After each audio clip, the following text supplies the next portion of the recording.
Now recording. Loud noises! Oh.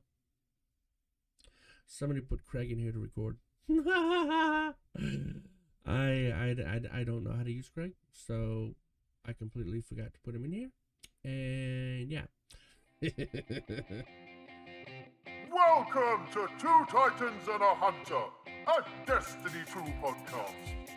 Dedicated in bringing you all the latest information, news, and opinions. This is the best show for new and veteran Guardians alike, where we share tips, tricks, and tools to help you succeed and enjoy playing even more. So with all that said, let me hand you over to your hosts, the Triumph Hunting Titan Nitedemon, the pink-panted pansy Peroty, and your Hunter Master Ranger, Mr. No One Respawns in Real Life!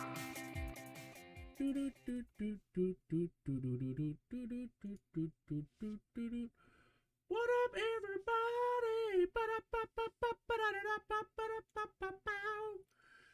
Unless something has changed, Respawn is flying solo this week, which means you guys are going to have the best show ever!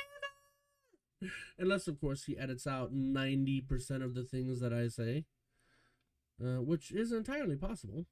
Let me go ahead and join the podcast private channel, just in case somebody decides to show up. We may have lore today, we may not. I don't entirely know. But we're going to see if we do. As of right now, I'm just going to go ahead and move on to next week at Bungie, which I don't have, but I can get, because I have been on this week. Yeah, it's just me. No dolphins, no ducks, no quacking, no squeaking. Yep. One of our guys is lame, and the other one is lame for a different reason. Could I have gone out and found somebody to help me with the show? Probably. But I think this is more fun. So we're going to get to this week at Bungie. Apparently this week at Bungie we talk about Meek finding his chill and new way to enjoy raids, dungeons, and something just happened. Okay, cool.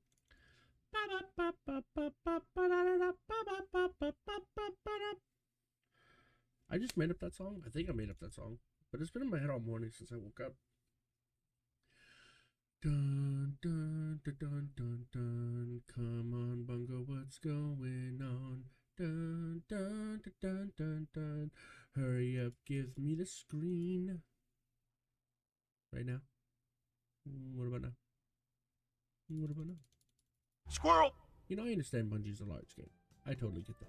And I understand that there's a ton of assets that's gotta load. I also understand that. Even though I understand both of these things, I still can't understand how Bungie is stored on an SSD. I'm running it on a different SSD. And it's still... Hello, Nitedemon here, just to give you some information for next week. So this is starting from Tuesday, the 19th of April, 2022, and we have next week in Destiny. You can stop the Vex incursion in the Glassway Nightfall. You're going to earn bonus Nightfall rewards all week long, and Showdown comes to the Crucible. Now, Peroty's on holiday this week, so I will tell you what is Showdown. Showdown is a Crucible mode in which 2 teams of 4 vie for dominance by seeing which team can score the most kills in the timed round. There are also 5 rounds in total. If one team wins 3 rounds, they would win the whole match. Next up, we have challenges. And Peroty forgot to do last week's challenges, or this week that we're currently in week 8. So I'll quickly go over those if you are interested, if you haven't been logging into Destiny. We have Crushed Spirits. So it's prevent Lucent Hive from resurrecting by crushing their ghosts, and you've got to do 100 of those. That will give you challenge XP+. Vow the Disciple Challenge. Complete a Vow of the Disciple raid challenge in Savathun's Throne World and acquire a raid weapon recipe. So you've got to do 1 of each, and that will give you challenge XP+. Pinnacle. Reach the pinnacle power of 1560 by earning pinnacle rewards. So you do have to literally get one character to 1560, and that will give you challenge XP and bright dust. But again, you can do this all the way up until the last bit of the season. Seasonal calibration, calibrate glaives, hand cannons, and rocket launchers. And bonus progress will be awarded for glaives used at defeating guardians, and that's 180 of those, and that's challenge XP and some bright dust. We have the Serpentine Skin. Acquire the Serpentine Skin ornament for the Reckless Endangerment shotgun. So that's your ritual weapon or the seasonal weapon for this season, that you have to obtain first by playing one of the playlists, like Vanguard Strikes, Gambit, or Crucible, and you'll get the Reckless Endangerment. Then you then have to play through again on all of them. So you have to have reset your rank on all 3 game modes. You'll probably acquire it 3 times, but then you have to reset your rank and then go back through, and I believe it's on around rank 15 or 16 that you can get the ornaments for each playlist. So that's this week that we're currently in. So week 9, which is next week, as I said, the 19th of April, you have the Propaganda Mastery. Complete the Vox Obscura exotic quest on Master difficulty and earn the Masterwork Catalyst. So just have to do that. If you've already done it, well done for you. Yeah, that'll probably be retroactive. That's challenge XP++. Undying Legend. Complete a Psyops Battleground on Legend difficulty without dying. So again, just one of those. Challenge XP+. Armory-wide calibration. Calibrate kinetic, energy, and power weapons. Bonus progress will be against champions, and it's 200 for each, and that will give a challenge XP++ and some bright dust. Void Gambit. Defeat targets with void abilities. Bonus progress granted for defeating guardians, and it's 200 void effect kills for that. That will give you challenge XP++ and some bright dust. Trial by Firing Squad. Win multiple rounds in the Trials of Osiris playlist. It's just 20 wins, so that's I believe that's just the round. So you could do it any of the weeks that they're doing Trials Labs. Give it a go and see where you get. That will give you challenge XP++. Will also give you bright dust and one of the Trials of Osiris weapons. Normally it's one of the hot favourites. I'm going to say it's probably going to be the Summoner Auto Rifle. It could be the new Scout Rifle that they have, but that's what I'm going with. And the last one for next week is Void Vanguard. Defeat combatants with void effects in Vanguard playlists. And that's 300. That will give you challenge XP++ and some bright dust. And speaking of bright dust and silver, we have our Eververse for next week, kicking off on the 19th of April, 2022. So your silver weekly offerings will be the Wiggleworm exotic emote for 1000 silver, the Out of Dodge, which is the exotic sparrow, that will be for 800 silver, the Endless Appetite, which is your weapon ornament for the Parasite Grenade Launcher, that will be 700 silver, Bright Cycle Shell, which is exotic ghost shell, that will be for 600 silver, and apparently this is a silver only item this season. And then we have some bundles that you can buy, some Synthweave bundles for silver. Don't worry about that. Just go down to Ada 1 in the basement of the tower, and 10,000 Glimmer will buy you a bounty for whatever playlist you're in. So next week, as I said, it's going to be Nightfall, so you could use it in Strikes. Pick up the Strike one, sit in that all week, or if you're racing to your Glory rank of 5,500, pick up the one for the Crucible and do that.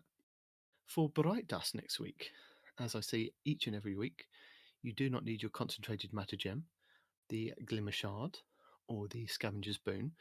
Those 3 items are possible to get via just playing the game. If you check your Ghost out, there are mods that you can put on your Ghost. So the Concentrated Matter Gem, it gives you an upgrade module refined for Matter Gems, and that's just a possibility of getting that. But you do have a way of putting on a mod on your Ghost and going into certain playlists like Gambit, Crucible, and Strikes, and earning upgrade modules. The same for earning extra Glimmer, and the same for earning planetary materials. So don't worry about them ever. So what you could buy is the exotic emote Turn the Tables for 3,250 bright dust. We have the Knucklebug exotic ship, that will be 2,000 bright dust. Intercept legendary transmat effect for 450 bright dust. And the Heart Shielded Shader, which is your legendary shader, for 300 bright dust. Then we have some more, which are going to be on the final, second to last page of the bright dust, which will be the Glimmering Gunslinger for 3,250 bright dust, and that's an exotic emote. You have a rare emote, which is Force Squad Stance for 400 bright dust. We have the Bel Air Shell, which is your exotic ghost shell, for 2,850 bright dust. The Synchronotic Advance exotic ship for 2,000 bright dust. Then we have 3 ornaments for the different classes. So for the hunters, we have the Tekelek, which is the Star Eater Scales ornament for 1,500 bright dust. For the Titans, we have the Trace of the Throne, which is your Sight and Rampart gauntlets exotic ornament for 1,500 bright dust. And then we have the Warlock's Homespun boots, and that will be the boots of the Assembler ornament for 1,500 bright dust. And then the last 2, we have the Sand and Sun exotic weapon ornament for the Traveller's Chosen sidearm, 1,250 bright dust. And then the Sterling Arbor Projection legendary ghost projection for 1,500 bright dust. And then finally, we have next week's Lost Sector rotation for you. Hello! Monday the 18th will be the Vel's Labyrinth on the Cosmodrome, giving you exotic arms. Tuesday the 19th will be the Exodus Gardens 2A on the Cosmodrome, giving you exotic chests. Wednesday the 20th will be Aphelian's Rest on the Dreaming City, giving you exotic helmets. Thursday the 21st will be the Bay of Drowning Wishes on the Dreaming City, giving you exotic legs. Friday the 22nd will be Chamber of Starlight on the Dreaming City, giving you exotic arms. Saturday the 23rd will be the K1 Revelations on the Moon, giving exotic chess pieces. Sunday the 24th will be the K1 Crew Quarters on the Moon, giving exotic helmets. And then finally, back round to the following Monday, will be the 25th of April, will be the K1 Logistics on the Moon, giving exotic legs. And we will have guides from Legionless, Divide, Time Sausage Gaming, and PB Shifty for all of those. Do make sure that you've completed the Lost Sector that is noted for that day, otherwise you won't see the flag outside. But once you have completed it, it will be shown on your map. You can then walk up to the flag. It will give you a choice of either selecting the Legend version or the Master version. Legend version is a bit easier with less champions and a lower chance at getting said exotic for that day. However, sometimes they do drop on the first 1 to 3 goes. Sometimes you will spend 20 goes on that legend. It just depends what the game's feeling like that day. Master versions obviously give you a higher chance because it's a lot harder to get through. So you will need to be nearer 1580, I believe, is the Master, and 1530 is the Legend. If you are searching for specific exotics, that's a good chance to go and farm those, spend a day there, and see if you can get something good out of it. So yeah, that's everything that's happening next week in Destiny. So I'll hand you back over to what is probably going to be the best show in the world? Question mark? So, on this week at Bungie. This week at Bungie, we talk about Rook finding his chill and a new way to enjoy raids and dungeons. It really is almost mid-April already. Huh? I don't know why this is yellow. Wow. Okay. That's the thing.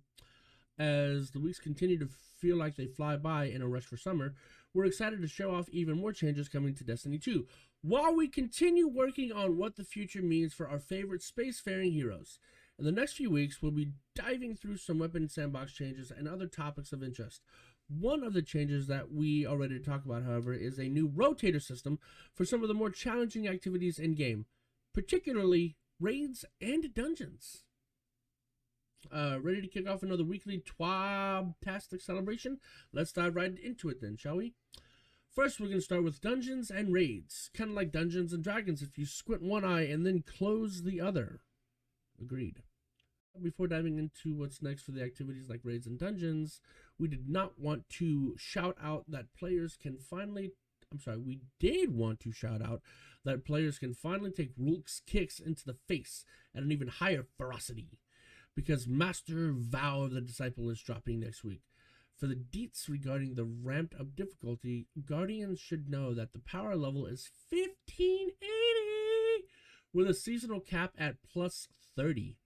So if your armor goes up to 1560 and you can get plus 30 on your seasonal cap, that'll put you at 1590 if my math serves. Should a boss melee one-shot though? Apparently Destiny believes it should. Hell, even yellow bars one-shot with their stomp mechanics, so whatever. For those challenge hardy players, completing challenges at master difficulty will offer progress towards the raid seal. Each encounter completed also has the chance to drop an adept version of a given weapon for the raid. Dun dun dun! Love it. It's a neat way to up the ante a bit when taking on the more challenging aspects of Destiny 2. Master Vow of the Disciple drops next week on April 19th, so make sure to knock out any leveling needed and get that gear in tip-top shape, because Master difficulty is never something to take lightly. But wait, there's more. As players continue exploring the throne world and uncover the true nature of the Witness's influence, we heard your desire for seasons to return to previously released raid and dungeon content loud and clear. One way we're freshening up the raid and dungeon experience in Destiny 2 is by developing a new rotation of featured content that we think you'll like starting in Season 17. This is designed to make raid and dungeon content a bit more enticing over the course of the season, while also providing more ways to play when jumping into different activities with friends and clanmates. This, I approve. Oh, look at that. Master Vow is coming up on T-Rex King's birthday. Everybody, help him complete that. Or nobody help him complete it. I'm not your dad. I can't tell you what to do. Essentially, we're breaking up our new rotator system into seasonal and weekly categories so that players can have a little additional freshness when taking on the weekly hunt for power. Let's start with our seasonal rotation, since this implementation is short and sweet. They say that, but it's like 5 paragraphs long, dude. Okay, each season, the newly released raid and dungeon will grant pinnacle rewards for all encounters. Let me say that again. Each season, the newly released raid and dungeon will grant pinnacle rewards for all encounters. As an example, in Season 17, Vow of the Disciple and the upcoming Redacted dungeon period. There's a period after dungeon. Sorry, I get excited sometimes. Outside of these, we'll have a raid rotator and a dungeon rotator, each offering a pinnacle reward once completed. For those wondering about the weekly rotation, this particular inclusion will have a chance to feature all raids and dungeons not listed as the seasonal rotation. Want to revisit the Vex and the Guard of Salvation? Do it! Want to go toe-to-toe with Riven because you like to feel hungry for that wildly impressive and stressful as heck for players like me that are prone to panic? Final encounter? Weird. But, you know, you do you, and brave that and light-driven self get that bread. Yeah. I was reading that. That wasn't me imprompting. Rewards! What's different there? For the weekly rotation, completing the final encounter in any of the chosen raids or dungeon will award a pinnacle drop from a weekly challenge. Say that again. Rewards. What's different there? For the weekly rotation, completing the final encounter in any of the chosen raids or dungeons will award a pinnacle drop from a weekly challenge. For any raid or dungeon that offers a higher difficulty, such as Master Vault of Glass, that higher difficulty will also be available to select should players be itching for an additional challenge. Oh wait, you said you liked farming? We got you there too with the new rotator system. All lockouts on encounter rewards for legendary gear are being removed. which means all legendary drops in both raids and dungeons will be 100% farmable if you so choose. Throw on some lo-fi music, grab a cozy beverage, and farm to your heart's content. Or don't. The choice is yours. Which is the point. What's coming next? Patch notes preview. Dun, dun, dun, dun, patch notes preview. We're hitting that mid-season mark, which means it is the time to do a little housekeeping. We're tracking a neat little failsafe for players when carrying objects for the Wellspring. Attack! Some fine-tuning to Rook and his ilk in the Valve the Disciple raid, and taking on a few more Gambit changes to continue making the Drifter proud. We've got a small patch preview to share. Nothing major, tempering those expectations now, but here are just some of the tweaks coming down the pipeline for Destiny 2 that you can look forward to before they go live later this month on April 19th.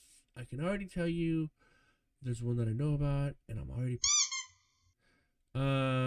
it says legendary. You can farm all the legendary stuff. You can't farm the raid exotics. You'll get one chance at a raid exotic once you complete it, but you can't farm the exotics. You can only farm the legendaries. Okay, here we go. The Wellspring attack. Fix an issue that could cause teams to incorrectly wipe during a master Wellspring when an objective is completed with only a few seconds left on the timer. Added a failsafe so that the carryable objects in both the ritual and boss phases of a Wellspring won't spawn out of bounds. That is a good fix, Bungo. Altar of Reflection. Fix an issue where players could not complete the evidence board quest report. Altar Reflect. Due to the Altar of Reflection not showing up properly. More like the Altar of Reappearance. Am I right? That's a bad joke because Bungie made it. Valve the Disciple raid.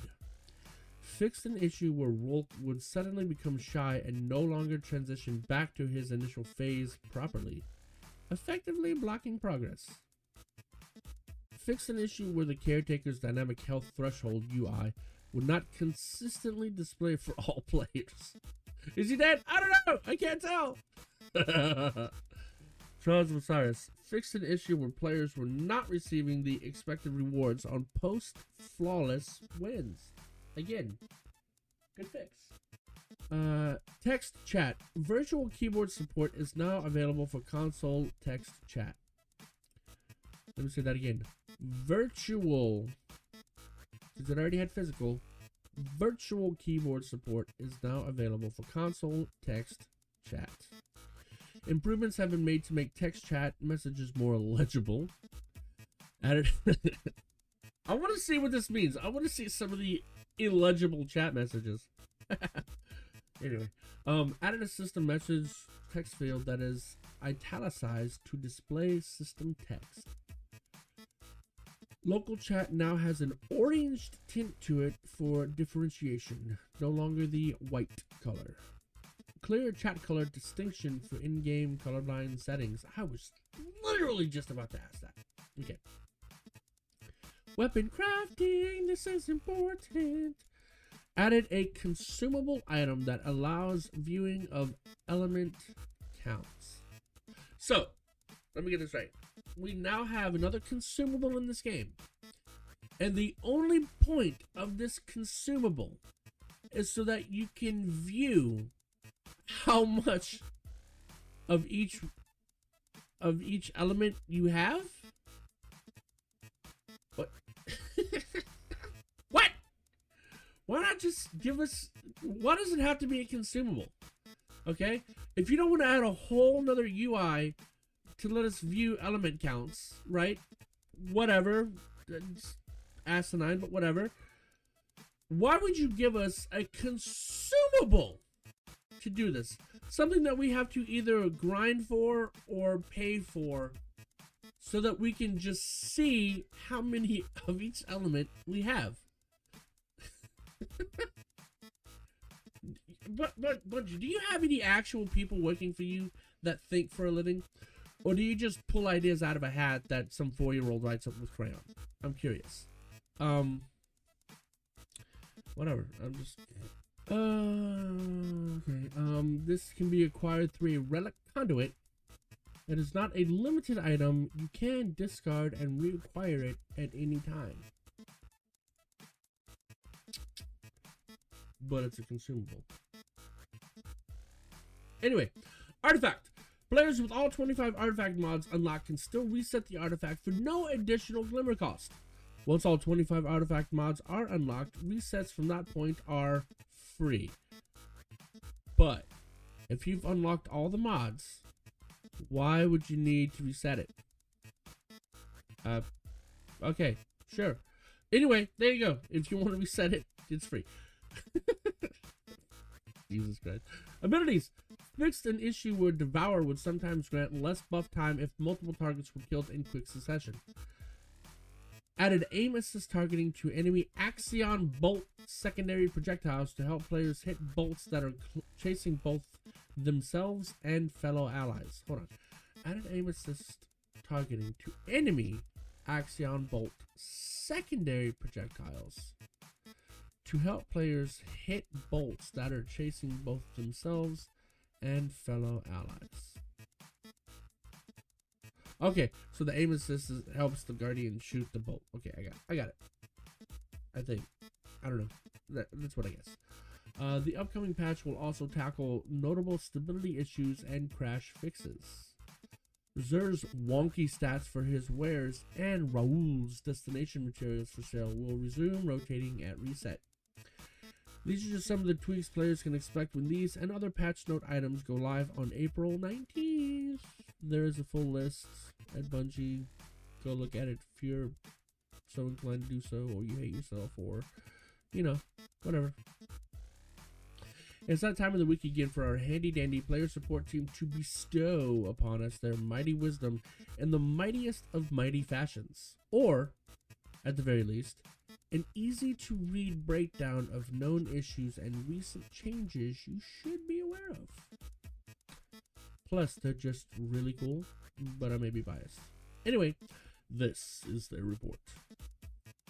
Xbox PC Game Pass as of April 11th, 2022. That was 5 days ago as of the time of this recording. Destiny 2 and its expansions, which include Forsaken, Shadowkeep, and Beyond Light, have left Xbox Game Pass for PC in the Microsoft Store. Players who were accessing the Destiny 2 DLCs through the Xbox Game Pass will need to purchase them to maintain access to the expansions. Too many messages! As of April 14th, 2022, changes to in-game text chat have been implemented, effectively adjusting a recent change that caused players to run into a too many messages alert earlier than expected. This has been corrected to allow for more time to use in-game communication, which will help allow for a which will help allow Fireteam messages to run more efficiently. Especially during instances like Valve the Disciple Raid where multiple callouts are necessary. For those of you listening, T-Rex King has said they are all on sale right now as of April 16th, 2022. So if this recording comes out in any kind of, quickness, then you might be lucky enough to still catch them on sale. The expansions for Destiny, so yeah, if you can, snatch them up. Update 4.0.1. Next Tuesday, April 19th. Again, April 19th, that is reset day. Destiny 2 Update 4.0.1 will be released. There's a bunch of times here. I'm not going to do that because I'm not Peroty. Below is a list of known issues that are scheduled to be resolved with Update 4.0.1. The Synaptic Fanatic Triumph doesn't trigger on all characters. There you go. They'll fix that. The Lucent Executioners in the Throne World are not rotating daily and have been stuck in the Fluorescent Canal, blocking the Ascendant Bounty Hunter Triumph. The Combo Tracker and Wombo Tracker Ghost mods do not track Throne World chests. Would you look at that? Well, but apparently they're fixing that, so. The newness sheen on gear persists permanently. The seasonal curated shotgun, Reckless Endangerment, can't be reacquired from collections after you dismantle it. I have no idea what a wombo tracker is, dude. I don't know if they're just trying to be funny or not. Let's see if that's a thing. What did I say? A wombo tracker. W-O-M-B.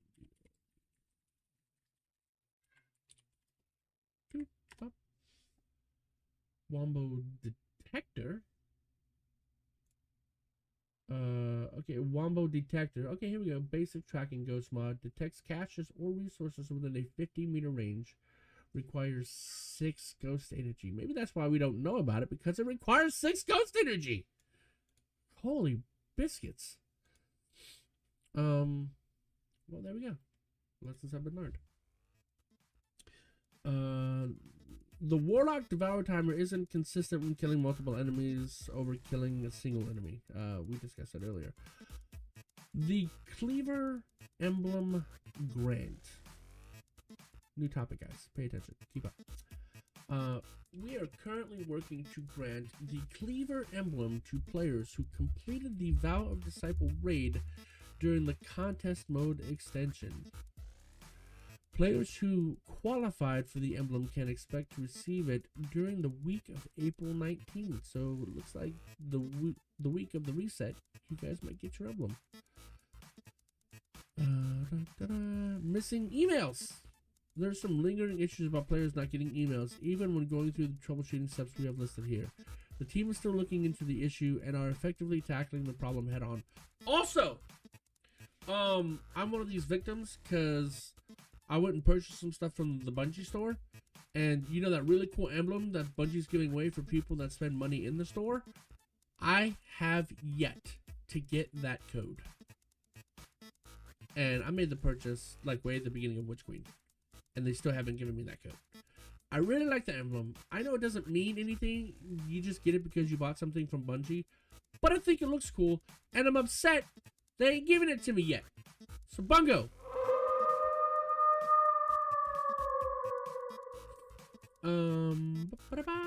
Known issues. For full list of issues, there's a website. Go check it out.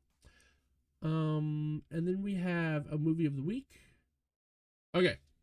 Personal opinion. I'm not a fan of rap. I don't care if you boo me, whatever. I'm not a fan of rap. But guys like this, I'm assuming he's doing this on the fly and he hasn't rehearsed this.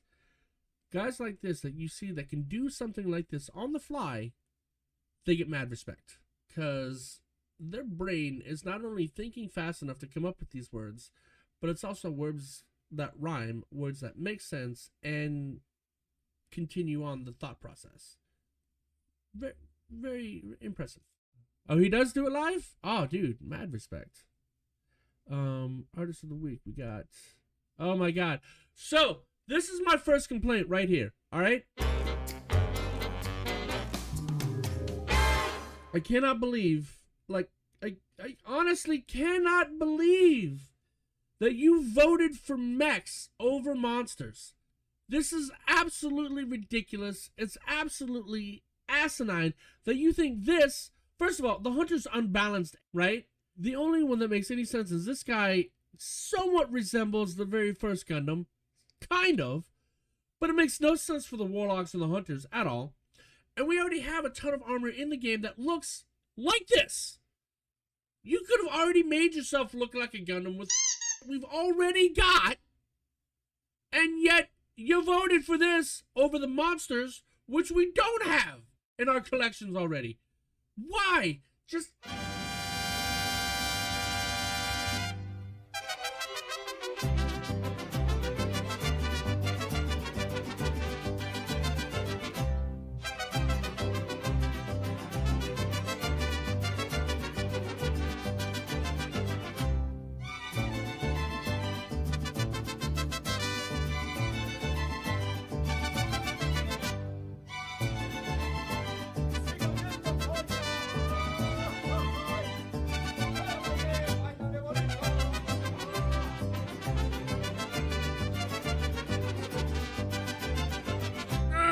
Get over your weebness and go for the armor that looks better, not the armor that, oh, I'm a weeb, yeah, I'm gonna be a Gundam, yay! I watch anime probably more than the average person. And even I would not vote for this armor because it looks trash. Alright? Weebiness aside, the armor itself is trash. And I can't believe 52% of you that voted for this to win. I don't know if you have eyeballs. I don't know if you did like Peroty and you didn't know that clicking the picture would count as your vote. I don't know. But the fact that this won 52% of the votes is mind-boggling. And honestly, I'm inclined to believe that it actually didn't get 52% of the votes. I'm inclined to believe that Bungie already made this armor and skewed the numbers so that this armor wins over monsters. Because I can't honestly believe that people with eyeballs and functioning brains would vote this over the monsters. And don't get me wrong, I know the monsters we had to choose from this year weren't as good as the ones from last year. I acknowledge this. But that being the case, they still look better than these Gundam armors. Bungie, stop making people choose. Release them both. You know? No matter, whenever you do these votes, you always pit the community against each other in one way, shape, or form, which is stupid. You're always talking about how you're trying to bring the community together, and yet you do things like this that divide the community. I'm still salty-ish from last year. I'm doubly salty from this year, right? And you do this to pit people against each other for no reason. For a company that keeps talking about how you're trying to build communities and bring everybody together, this is divisive. You like Gundams and you like monsters, instead of making people choose between the two, make them both. Let people's wallets decide what's better. You know what I'm saying? And at the very least, right? Because I've bought every single piece of Hunter armor in existence. I don't think there's a single armor set I haven't bought for a Hunter, right? This is going to be the first set I will not buy for the Hunter. I think it's ridiculous looking. I don't like it in any way, shape, or form. And that's because of you, Bungie. You had the chance to get somebody like mine, somebody like me, that actually pays into your company to support your company. I am not supporting this armor set. Because A, it's ugly, and B, if you were smart, you'd release both, because you'll be getting money either way. The people that want the monster are going to buy the monster. The people that want the mech are going to buy the mech. Let people's wallets decide, not a very bad email that instead of clicking a link and posting a vote, the picture that you click casts the vote without mentioning that anywhere in the email, as far as I'm aware, right? So, I mean, I could check, but I don't want to bring up my email on stream. But anyway, yeah, this was asinine. It doesn't look good. I don't think they actually won. I think Bungie had a hand in it, because there's no way people with eyeballs and brains would vote for this on purpose. Anyway, Kane Longness says, I'm nothing if not fair and may have a soft spot for Godzilla. Thank you! At Team Monster, here's your poster. You know what? I'm keeping this. I am downloading this and I'm keeping this as lessons learned. This is going to go on my phone. Look, bam. Save image as pictures. Bam. No, we're going to do Godzilla Hunter right here. Bam. Right there. This is beautiful. We could have been Godzilla twice. I'm infuriated by this, if you couldn't tell. Layla has a picture right here. It looks like Rulk reaching out and touching the witness. This is a play on a famous painting by I think it was Michelangelo on the Sistine Chapel. Sistine Chapel. People out there are going to laugh at me because it's one of the most famous paintings ever, because my memory sucks. But yeah, it's pretty good. I like it. The results are in. One last thing before we let y'all go. We got monsters, we got mechs, but who was the ultimate winner? Recently, we shared a poll that players could partake in deciding what sort of armor ornament would be at the ready when Festival of the Lost rolls around later this year. Also, how is this even to do with anything of the Lost? Right? Monsters make more sense than Gundams. How do Gundams translate to Festival of the Lost? At a minimum, can somebody explain this to me? Anybody, chat, Bungo, random people on the street. I don't care. Can anybody explain how Gundams tie into the Festival of the Lost? Monsters make 89,000% more sense than mechs. Just, anyway. Stupid. What's wrong this year? Monsters were up for grabs for the second year in a row, but it looks like the mech design was truly captured. The mech design was what truly captured Guardian hearts around the globe. Let's break it down. Team Mech won by a hair, taking 52% of the votes, lies. But we don't count out Team Monster because they came in like a wrecking ball at 48% of the votes. Look, we could have been Godzilla twice. I know it's not as good as last year, but look at the cloak.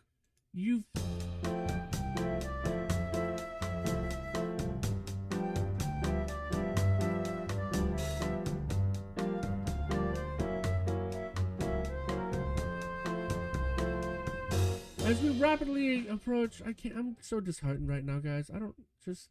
Shoot me. As we rapidly approach the next I can't even read. As we rapidly approach the next part of the story, as Season of the Risen continues, we're excited to reveal what's next for our Guardians and their corresponding shenanigans. Keep it tuned in here to our weekly TWAB for more info on what's coming down the pipeline, including more weapon changes, and new Gambit labs, and more. Until next time, stay kind, drink lots of water. Stupid. All right. I watched a few videos this week. Let me go back and find them.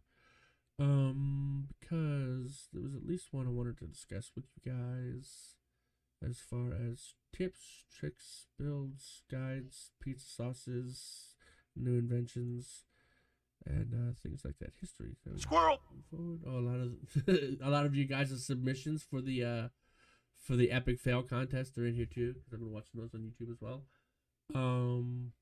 Some of these are just absolutely hilarious, and I can't help but notice there is an overwhelming number of fails when it comes to the Nova Bomb. I'm just like, now, you may or may not have seen an edited version of a video where I'm playing a warlock in a strike, and I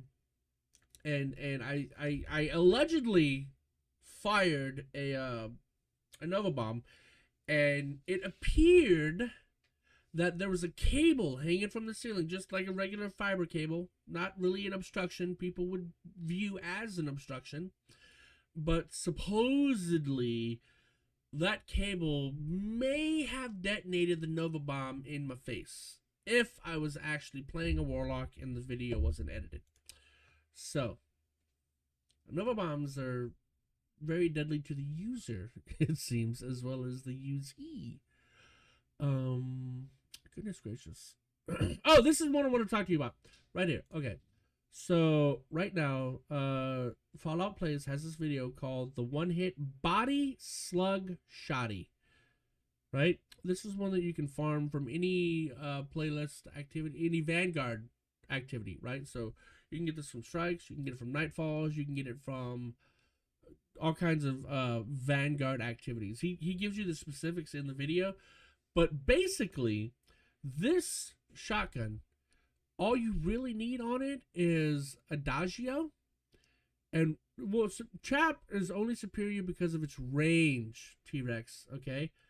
But this guy is superior because it can one-shot body shot. The Chaperone cannot, in any circumstance, one-shot body shot T-Rex, so your statement is only half correct.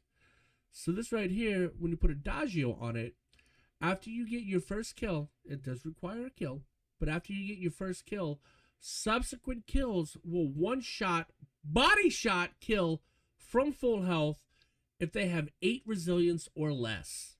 So the only way you survive this one-shot body shot is if you have 9 or 10 resilience. Because other than that, this thing's going to get you. And it comes with a bunch of rolls. What you want to get is you want to get things that focus on range, right? And if you can get one that's got Adagio, you can get one that's got, I think it had opening shot. Let me mute this guy and move ahead because I don't want to get copyright striked or whatever. I want to give you guys an overview. Absolutely go back and watch the video. He goes way more in depth than I'm about to.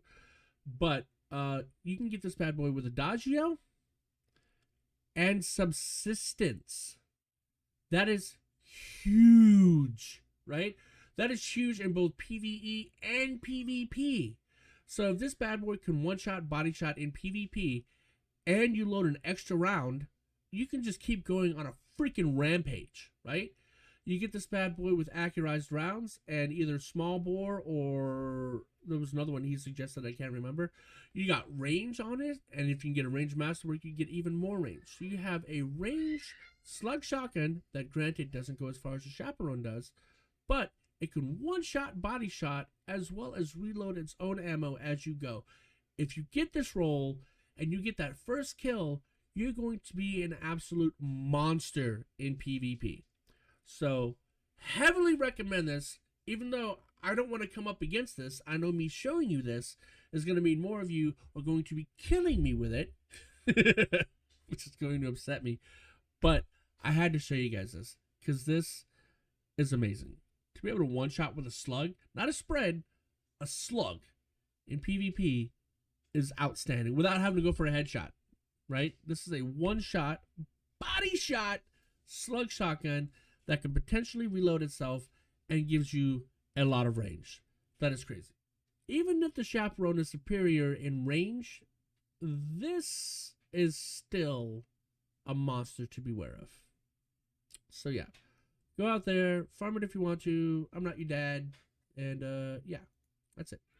I didn't really have any other videos that I was really excited about except this one.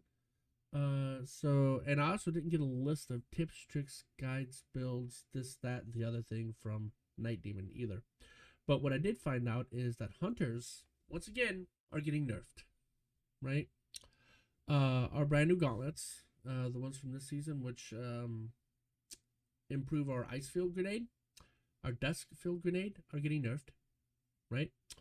So we are not getting as much tankiness as we were, right?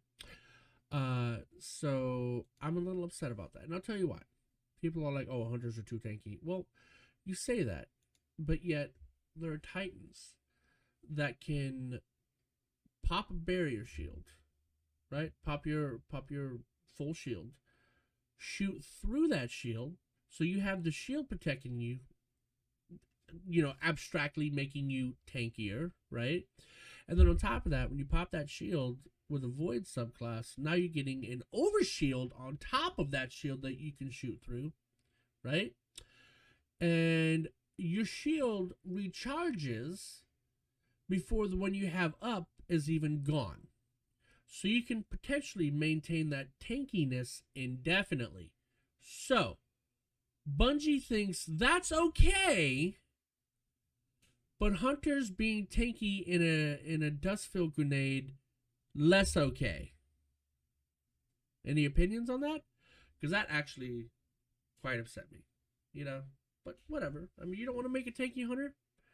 Yeah, that's fine. Whatever. We're really looking forward to playing with that, you know. I guess I don't get to do that. Also, Titans still suck. Yep. I've been playing a Titan all season, and I can tell you, my opinion of them has not changed. They still suck. And the only saving grace is that build that I told you guys about with Tommy's Matchbook. That is the only thing that even somewhat resembles a Titan. And even then, it's only moderately fun. But it's funner and better than the other Titan builds I have come across. So, Titans, I understand you have a strict diet of Crayola. I am a Marine in real life, so I understand what a diet of Crayola can do to a man's cognitive abilities. I implore you, put down the box of Crayola and just play a hunter. Hunters are way more fun, you know? They require a higher skill level. They're more fun to play as. You can hip-hop, bebop around the map instead of just floating there in the sky for 10 minutes like a target. I mean, they're better in every aspect, which is why Bungie feels the need to nerf us constantly, right? Because hunters, much like Marines, have learned to do more with less, right? So, Night Demon is probably going to cut all this out for you podcast listeners, which is kind of a shame and a little racist, if you ask me. But at least you guys that are here with me and that view the live version will understand the pain that is playing a Titan, right? It is incomprehensibly boring. It is not fun. You die all the time. In PvE, in PvP, it's a different story. Because you just have so much tankiness at your disposal. You can just have overshields forever. You can give your team overshields forever. You can give your team overshields forever while providing them a shield that they can shoot through. I mean, it's absolutely absurd. But yet, Bungie felt the need to nerf our exotic, our little freaking Yolets. And anyway, with that, I don't think I really have anything else to say. I've been disheartened both by the Hunter nerf and by the Max winning. I don't quite know where to go from here. And I think that's probably going to be it for the podcast version of the show. Night Demon will most likely add lore after the fact, or he'll add additional things that I didn't say after the fact, which is fine, because right now the podcast is only going to be about an hour long, give or take, which is half to a third of what we normally do. So look forward to that. Those of you that are here listening to it live, thanks for hanging out. It's probably going to be longer whenever he puts out the podcast version, because he's going to add a bunch of content that I didn't do by myself, because I don't have lore. I don't read all of the patch notes previews and this and that and the other.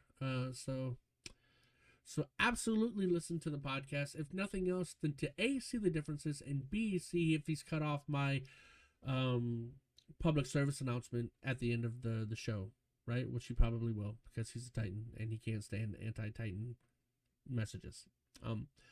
But anyway, that's all I really have. I didn't really have a whole bunch of videos for you guys to watch.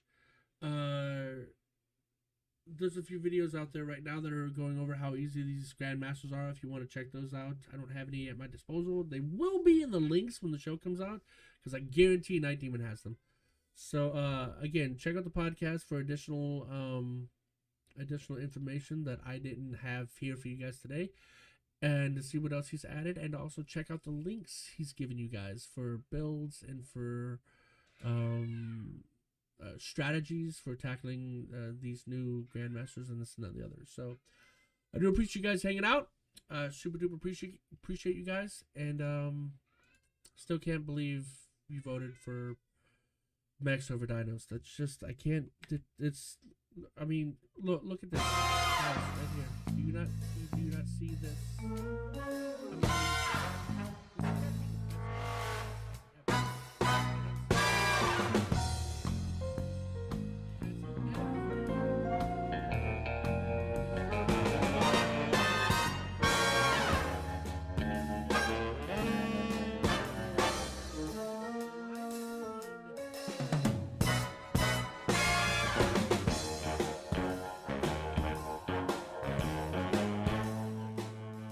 Sorry, I had to stop that. That was...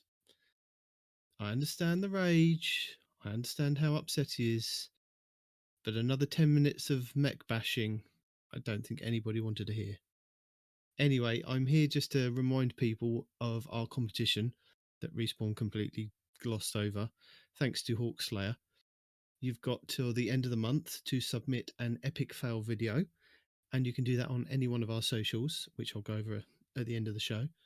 So all we want is a video clip of you or somebody else in an epic fail.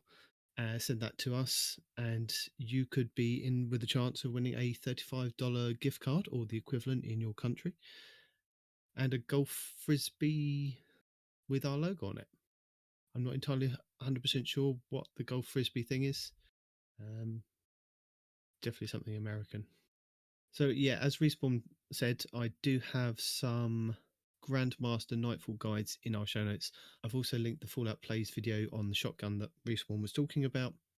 Go check out our show notes for any Grandmaster guides that you need that are coming up. Good luck with those.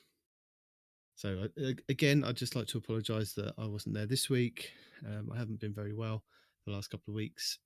Hopefully I should be back next week, and Peroty should also be back with us as well. So thank you for joining us. Your Titans are Peroty, Nitedemon, and no one respawns in real life.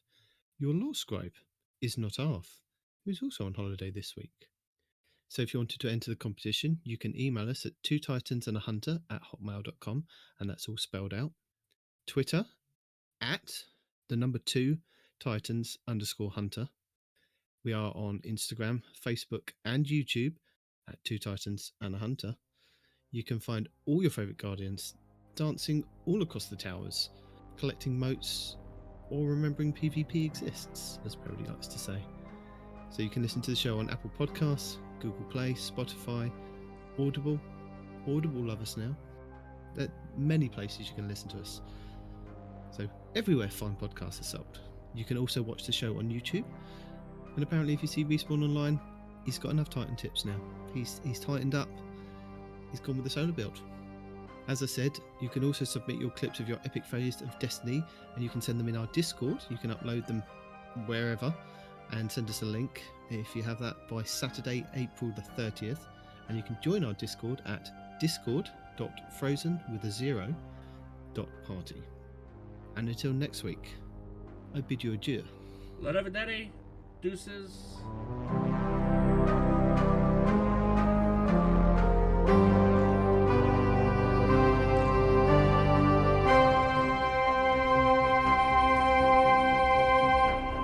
Two Titans and a Hunter, a Destiny 2 podcast.